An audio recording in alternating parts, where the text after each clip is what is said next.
So good morning. Morning, Fifi. Yeah. I mean, Bongani made reference of the perhaps the lukewarm temperature in the room. I'm not against it entirely, just given the fact that the weather out there is lukewarm, although Bill did let us know that, I mean, winter is not entirely bad, it's beautiful. But I think that if we are going to have a conversation on reshaping the narrative, I think that it's important for us to just understand the vantage points and the departure points in which you think that this should be done by, and how you're feeling about the current environment. So, Bill did mention the flow of headlines on a daily basis, on an hourly basis sometimes, just depending on how quickly fingers move to post a truth. But I'd like to understand, you've invited us here today to speak about the role of business in shaping Africa's tomorrow, and essentially to expand on a theme that was began last year in terms of unlocking Africa's potential. But how are you feeling about the environment in which you have to do that right now, Sim? Fifi, decidedly optimistic. And if I may, one of the reasons I'm optimistic is because of the great relationships that Standard Bank has got with its clients, many of whom are here and many of whom have traveled long distances.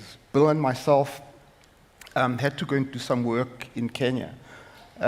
He instructed me to join him, and I did. And so he's the real boss. Yes, and he also then told me that I needed to be here, so we flew down here. But okay. I make light of a very interesting phenomenon. There were a number of clients on that flight of Standard Bank that were coming to this event. So that's the first thing, the strong relationships with people that are really making a difference. But I'd like to give a shout out to another group of people who are Standard Bank's relationship managers who make this happen. And if I may, could they please stand up? All the RMs. Was that regional managers? Relationship managers. Relationship managers, okay. Please give them a round of applause.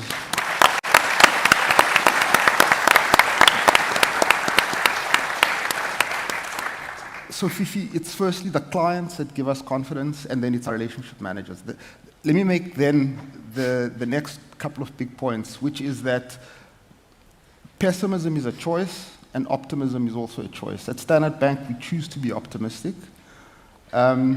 We believe that pessimistic nations are dangerous nations, and pessimistic people are dangerous people. You need to be skeptical and analytical, which is what our risk managers do, but they too remain optimistic. The next point is that Standard Bank has been in existence from October 1862 under the same name, and it has existed through all the phases of globalization. The period between 1815 to 1914, the golden age of globalization. Under the empire, Standard Bank was formed by businessmen in 1857 who saw an opportunity to facilitate trade between the Eastern Cape and the United Kingdom in that free trade area. They needed capital in that monetary union, which was the empire. And that is really the history of Standard Bank. During the height of apartheid, behind the closed tariff barriers, Standard Bank continued to identify opportunities and continue to grow. Today, Standard Bank's purpose is Africa is our home, we drive her growth. We wake up every morning coming to work to make a contribution to driving the continent's growth. There are a number of reasons why we believe that, notwithstanding all these headlines that you're referring to, the first one is the demographics. We have got the best demographics in the world. Our populations will become healthier, wealthier, more productive, and more connected, partly because of our clients as well, the telcos, for example. And secondly, we have a lot that the world doesn't have, and let me just mention one item of it, the rare earths. In 1987, Deng Xiaoping said, the Middle East has oil, we've got rare earths. South Africa, Tanzania, Madagascar, and a couple of other countries also have rare earths. And the question is, how are we going to exploit those in the context of the global environment and the competitive environment? And so notwithstanding all those negative things, our clients and ourselves will continue to look for opportunities to trade, to connect, to move the money, and to give people hope. So the summary is, notwithstanding those headlines, we believe that there are opportunities to make money. Okay. Sorry. So we've got the cards. We've got the cards and we've got to play them smartly. Okay. Okay. Dr. Agnes, do you agree? Are you also decidedly optimistic, notwithstanding what's going on elsewhere in the world and even here on the continent? She may only speak if she promises not to beat me up. The last time she beat me up. Is that an instruction or an invitation? I don't know. Okay. No, but Yeah. I'm really happy to be here. It's not every day that I get a chance to speak to private sector about African agriculture, but it's also not every day that I get to be associated with a bank. I do believe Standard Bank is taking the charge in helping the continent lead with the green economy, which is where we are today. So I just wanted to appreciate that. But here is the real conversation, agriculture in Africa. So I grew up in agriculture. I'm daughter of a smallholder farmer, and most of us think that Africa's agriculture is stuck somewhere in the mud, is frail, is not delivering. But in the last 30 years, every decade, African agriculture has grown by 400 million tons, every decade. So in the last 30 years, we've grown from 400 million to 1.2 billion metric tons. So if you think this sector is not growing, it's not true. It's driven, of course, by urbanization. It's driven by sophistication of diets. It's driven by quality and quality issues in food, as people want more processed food. All these are opportunities for investment. The next myth that I would like to bust: African businesses are small, $300,000, $500,000, but they are by no means doing small business in agriculture.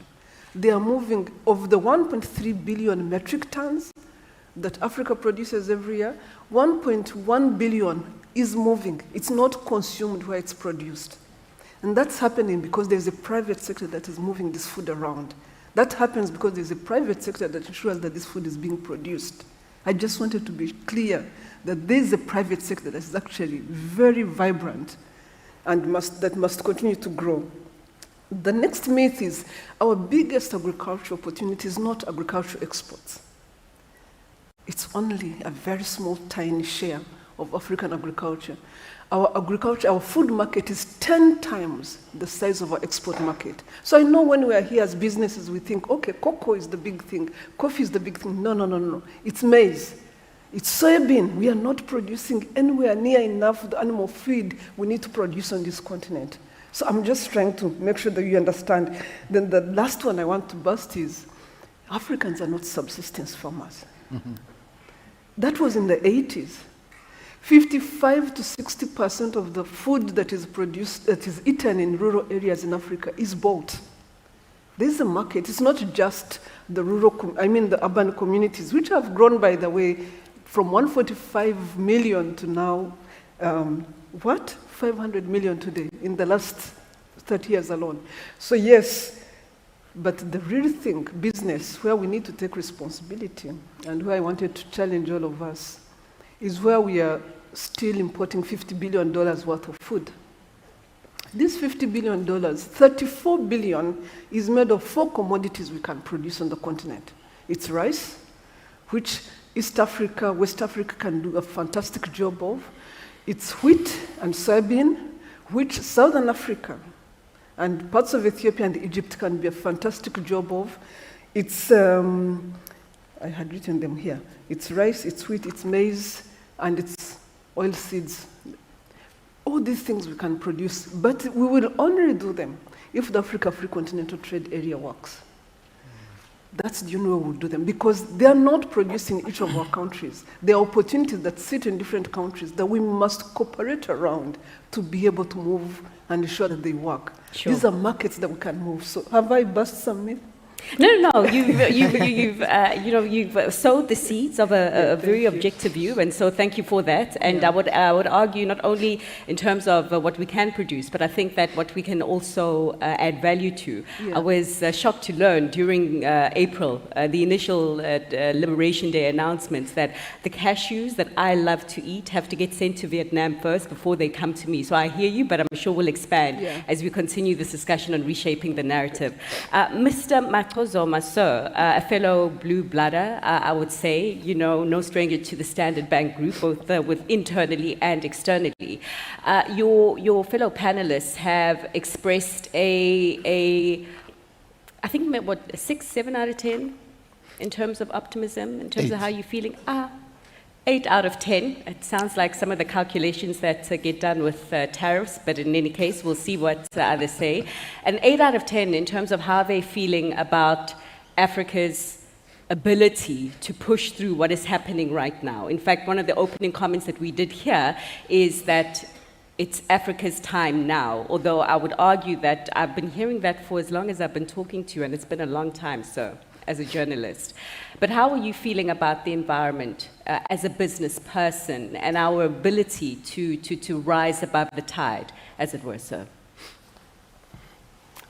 I do share the optimism. Maybe I put it even at 9. 9? Yes, because, and I'm a believer in that the progress for Africa does not lie in Washington, given the current conjecture.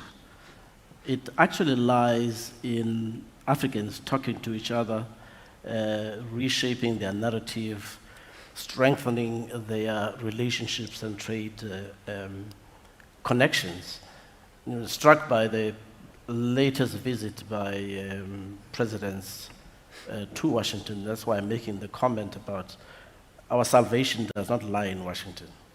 I was sharing with Sim this morning, though, that a friend of mine told me a story that a dying mafia don was asked by a Catholic priest to renounce the devil and accept Jesus Christ.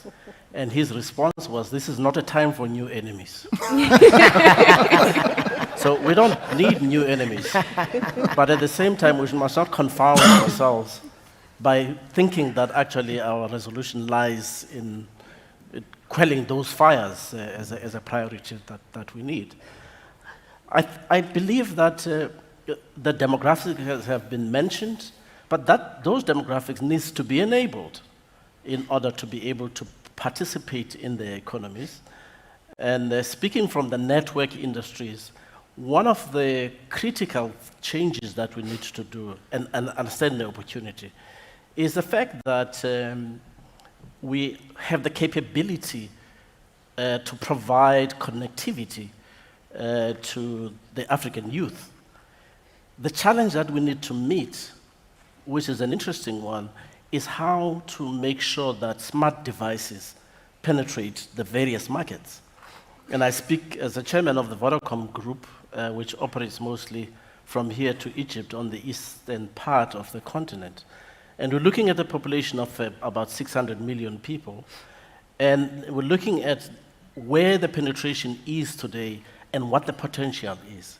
And the solutions that we're providing in order to enable an African child to have access to a smartphone and see what they do with it is to make sure that the payment of, for instance, for the device, the manufacture of the device is in country, and that the payment systems enables a person to be able to access a smart device and pay for it as they go, like even on a daily basis.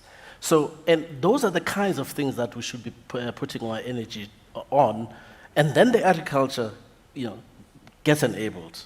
We're told yesterday at a workshop at Vodacom that one of the solutions that's been provided through the network industries is how to get fertilizer, subsidized fertilizer, to the farmer.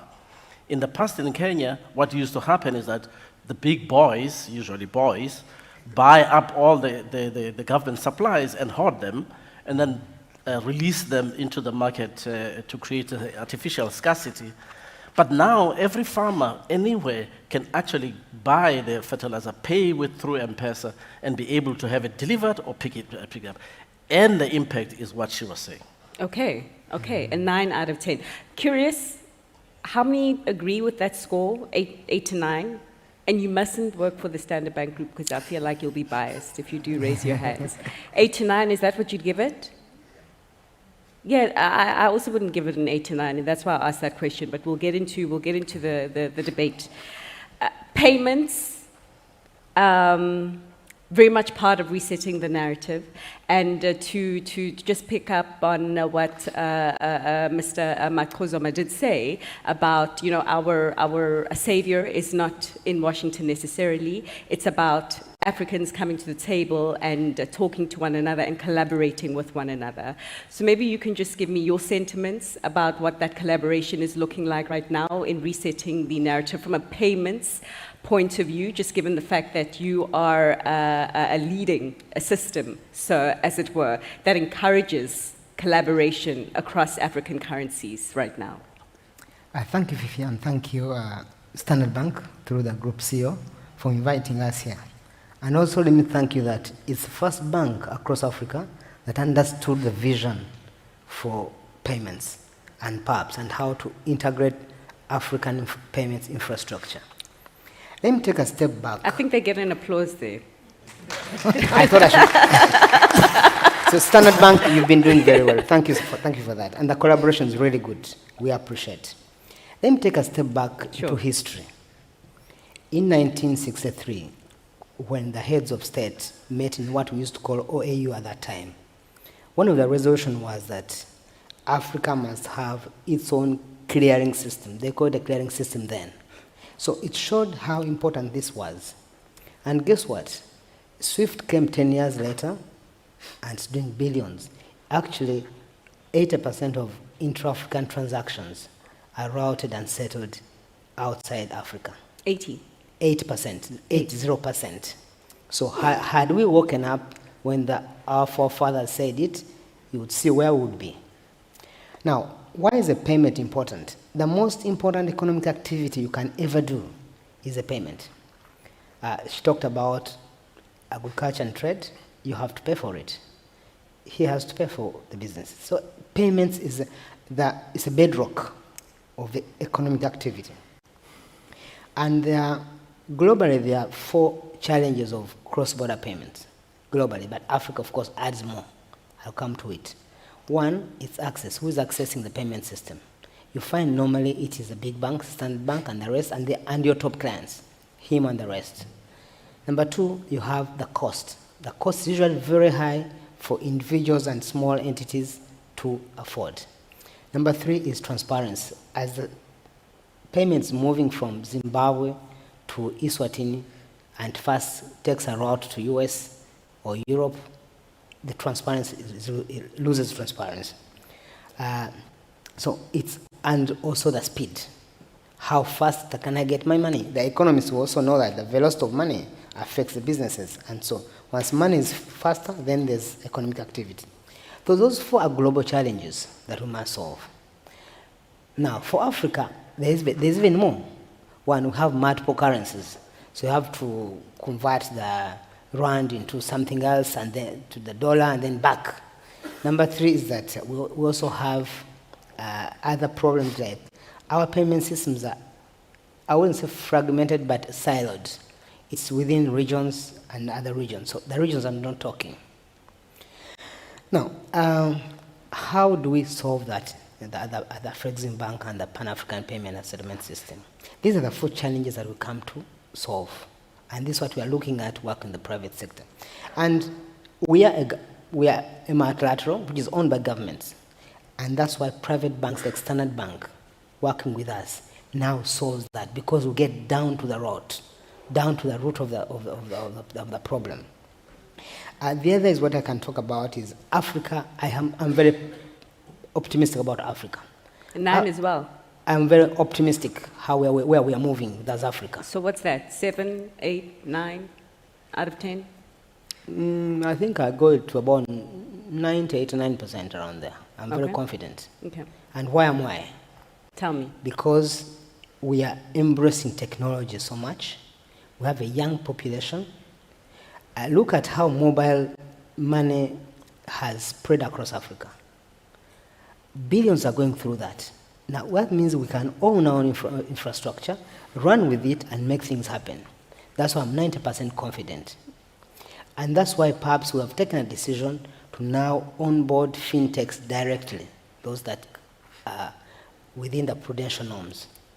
So as much as we think that somehow things are not moving, I think leveraging what we have today will help us. Now, lastly, that will help us owning our own story, and owning our own payments infrastructure will allow us to retain our data.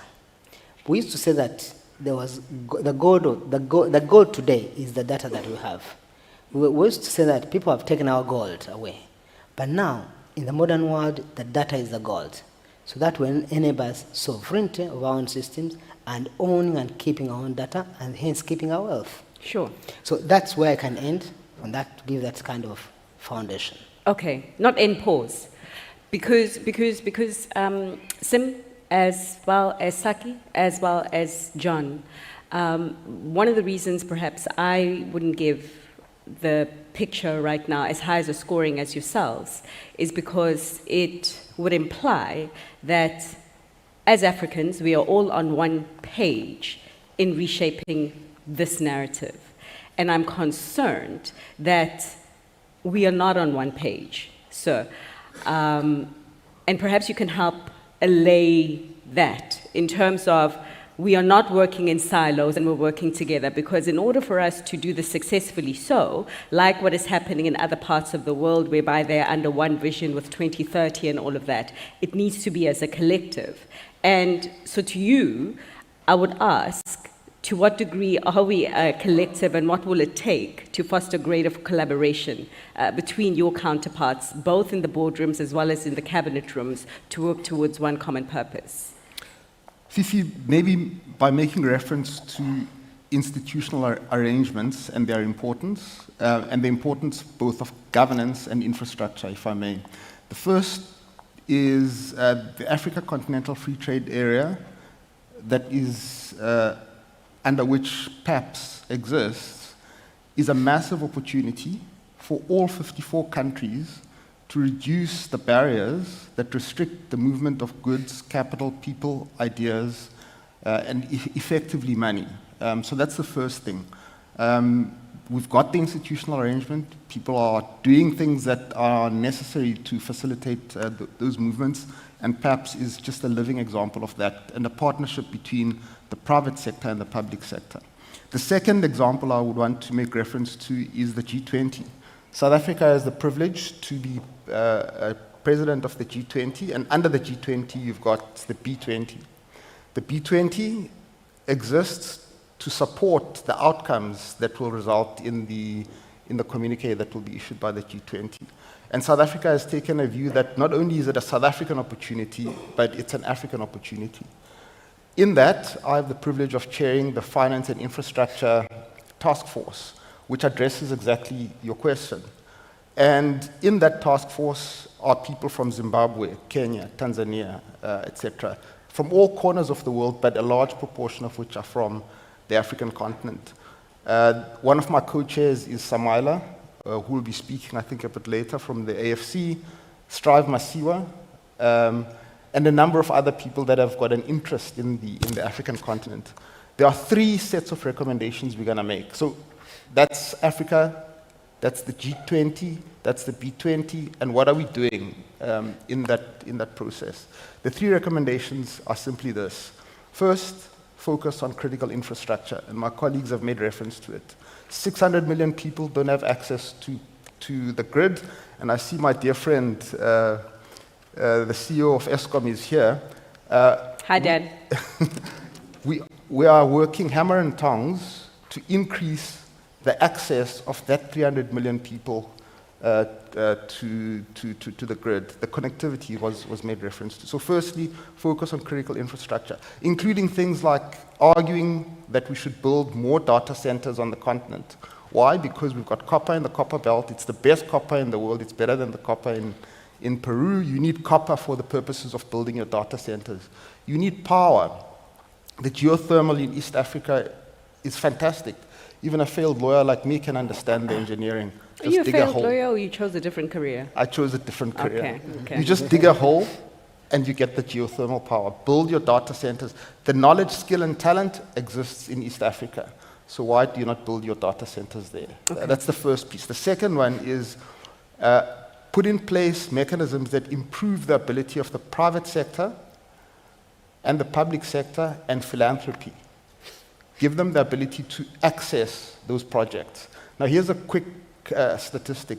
The continent needs $170 billion a year for infrastructure, but can only raise 85 billion. Where's the other 85 billion going to come from? Well, we think it'll come from making it easier for the private sector to lend. How do you make it easier? By way of example, one of the recommendations is that the Basel III rules need to change so that the risk-weighted assets that you hold result in you holding less capital. If you hold less capital, you'll be able to do more projects. So that's one of the recommendations. And there's a series of recommendations we make there. The other one is reduce the cost of capital. There are many things to be done. Governments need to be more transparent. They need to improve their fiscal and monetary policy management, and they need to improve their investor relations.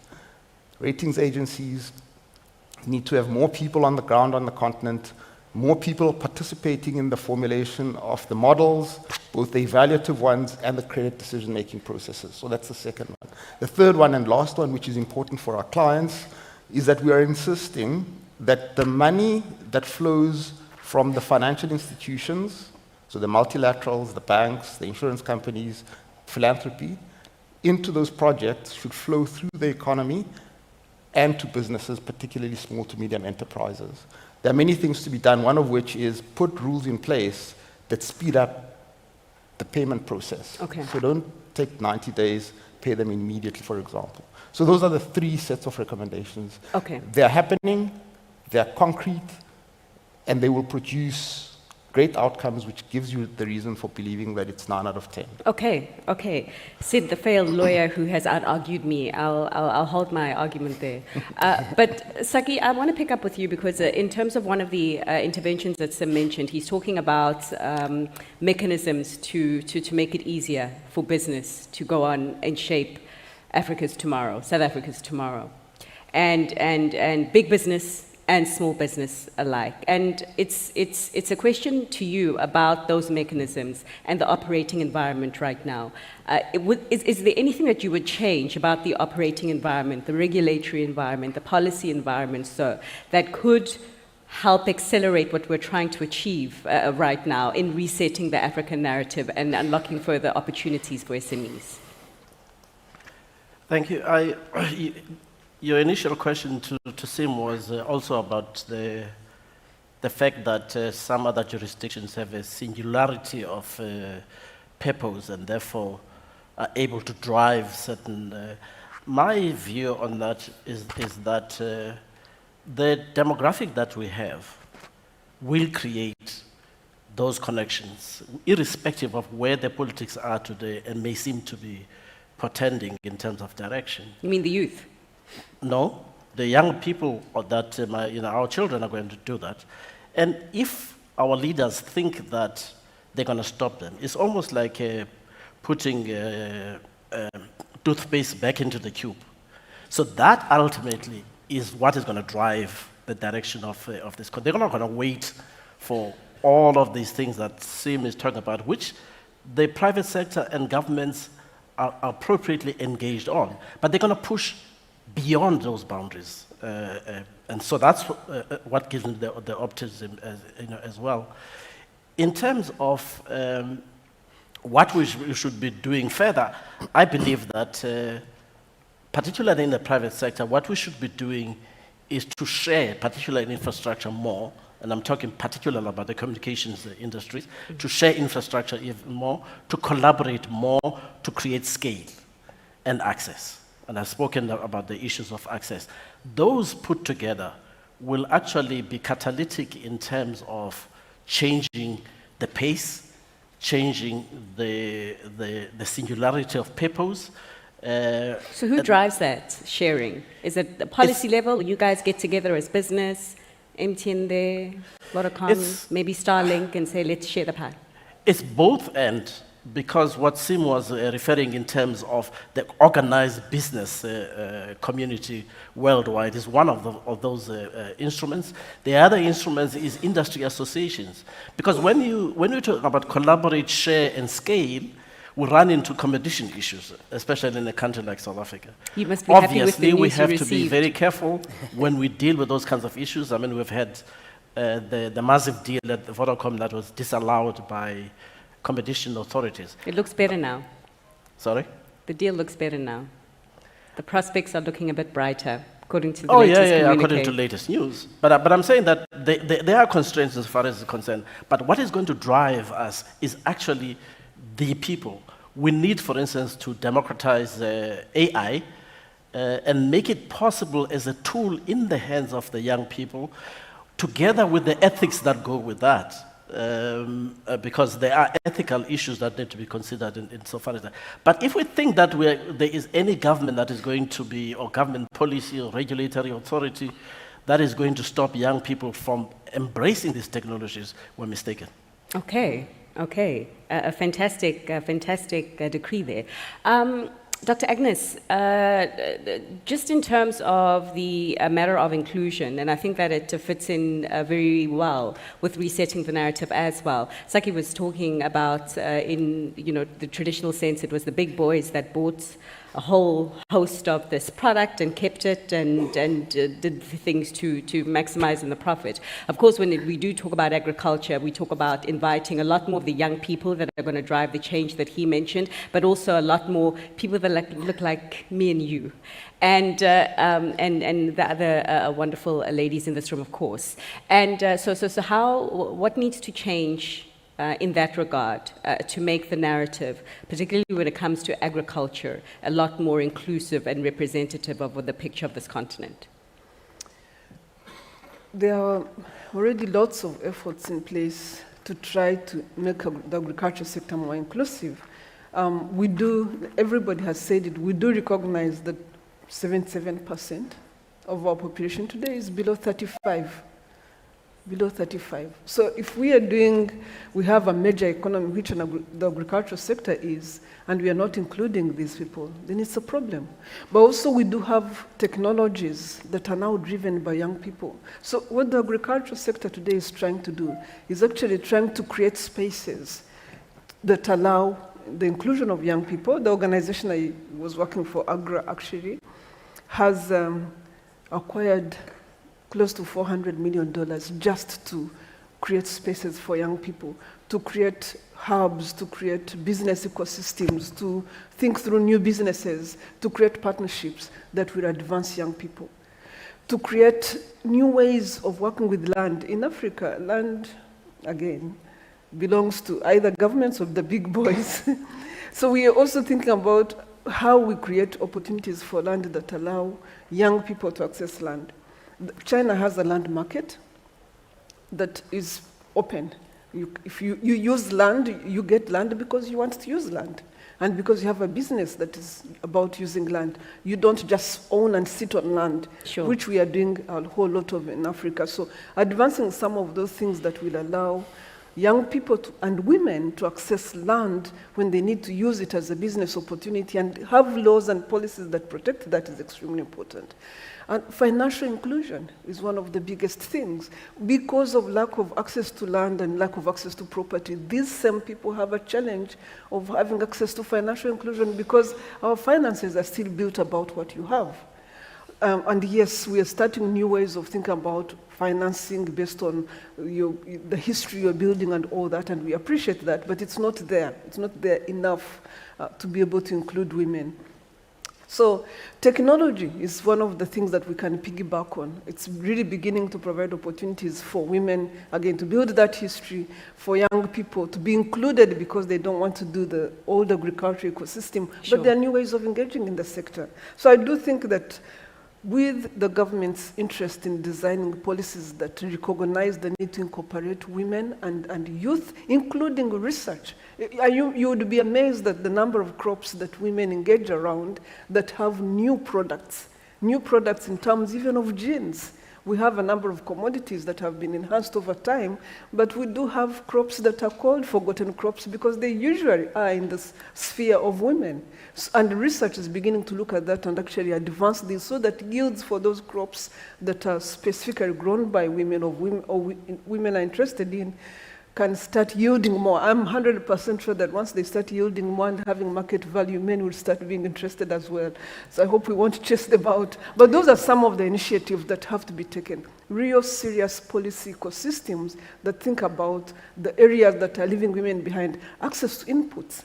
When women have access to inputs, they produce 30% more than they actually are producing today. Sure. So how do we close that input gap? How do we close the finance gap? How do we close the land access gap? And ensure that women have that access as much as everyone else. But how do we close the knowledge gap as well?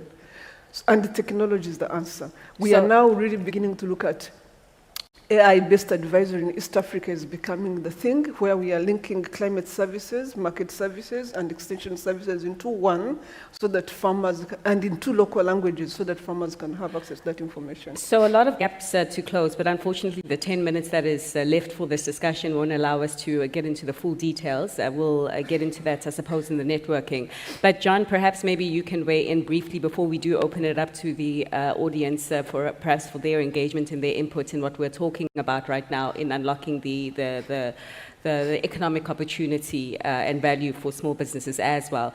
Most of you have made reference to the Africa Continental Free Trade Area. Of course, a lot of the businesses and companies that will be driving the increased activity and potential there are your SMEs. So this is necessarily one for them. What would you change from any ecosystem or any sphere, regulatory, policy, even perhaps a business will, in accelerating the kind of traction that we are seeing under the AFCFTA right now, sir? Thank you very much. If I can weigh in on that, I would say that small businesses have maybe 3 or 4 problems. One is access to markets, 2 is access to capital, and 3 is the regulatory environment, how they are treated, how we view them. Now, the first one is what we're trying to do at Afreximbank or at PAPS. We have collaborated with the African Development Bank to make sure that we can link the payments to the stock exchanges across Africa. So we can create one stock market so that SMEs can access funding and capital across Africa. So wherever there's access capital, then SMEs can access it through the Africa. So in terms of the policy-wise, that means regulators must ensure that they access those platforms. We can put that platform in place. However, it has got to be used by easing the regulatory and other policies that. How's it going, the work with the exchanges? Is it going well? It is going very well. We are in collaboration with the African Stock Exchanges Association. We've had MOUs. We are now integrating. We are seeing those that can move very fast. We have one in West Africa, another in East Africa, so that we can link all that region. Because, as I said, the problems are disintegration. We have West Africa not talking to East Africa and Southern Africa as well. So if these speak together, then SMEs can raise capital from a level. The second problem is the market itself. So at Afreximbank, we've created what we call the trade information portal. So once SMEs are registered now, everyone has access to their information. What they trade, what are the regulatory hurdles in that market, how do I now access those goods and that market, and now how can they pay, and then there's PAPs to pay through. So this is how we're trying to kind of bring all of them together. And as I said, now the regulatory environment must create that very well. Mm-hmm. So what we've done at PAPS, we have a governing council of central bank governors. So these meet and have one common regulatory kind of environment around their payments infrastructure and how the payments are going to be made across those markets. So it would, our discussion with the Global Association of African Central Banks that ease up, let's now make it more African rather than the 15 countries or 16 countries where we are. So this is how we are approaching it in terms of supporting SMEs to be able to access markets and payments and also access capital. Okay. So I wanted to actually say then that the great product, you're talking about the solutions, and it seems as though then the issue is not that we don't have the solutions, it's scaling those solutions such that more and more of us are in agreement and are aligned with the optimism that you share as a panel for the present picture of the African continent and the outlook. So, Mr. Makozoma, I'm asking you, in terms of scaling these solutions, sir, who needs to do what, in your view, to ensure that this optimism, it's really felt and it reverberates far and wide across the 54 or 55 countries in this continent we call home? Well, this session is cast as changing the narrative, resetting the narrative. And I think it's the best way to start, because I think what also causes pessimism on the continent is how we tell our story or how we do not tell our story and share. I mentioned, for instance, in one of my remarks that at Vodacom we're looking at how we enable people to get access to the technology that we talk about. And I'm not too sure that we share that story as much as we should be doing.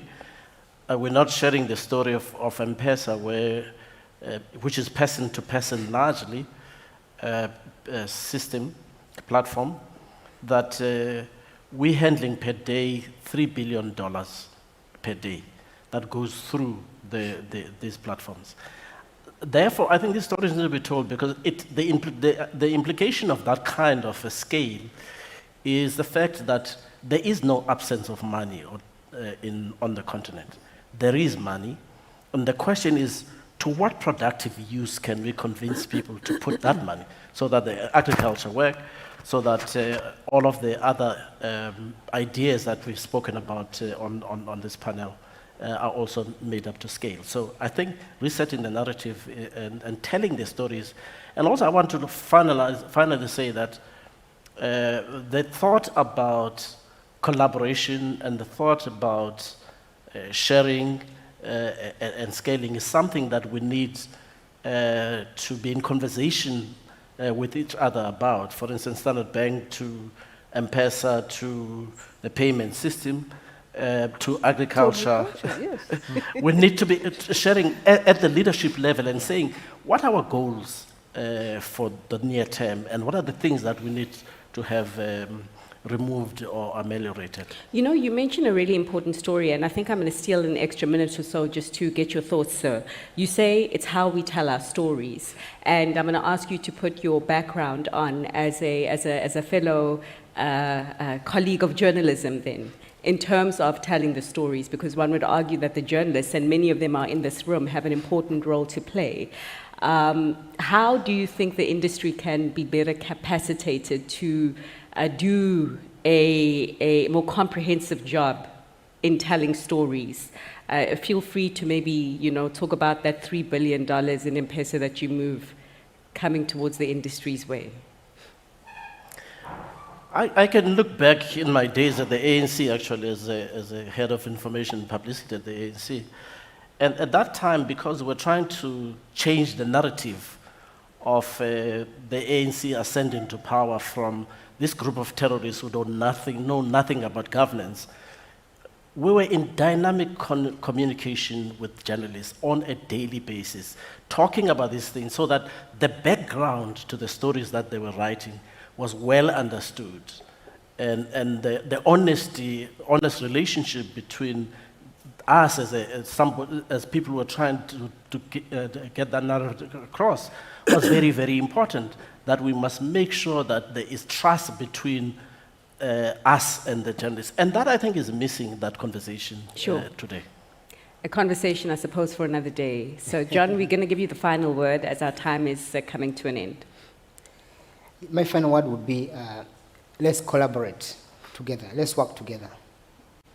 Let's work together to exploit what we have, and let's retain our sovereignty and independence, because true independence is economic independence. 100%, full stop. True independence is economic independence, and I couldn't agree more. Can I close? Yes, ma'am. Okay, thank you, sir. I always can tell when you have something to say, and I feel like you had something to say, but you held back because time is up.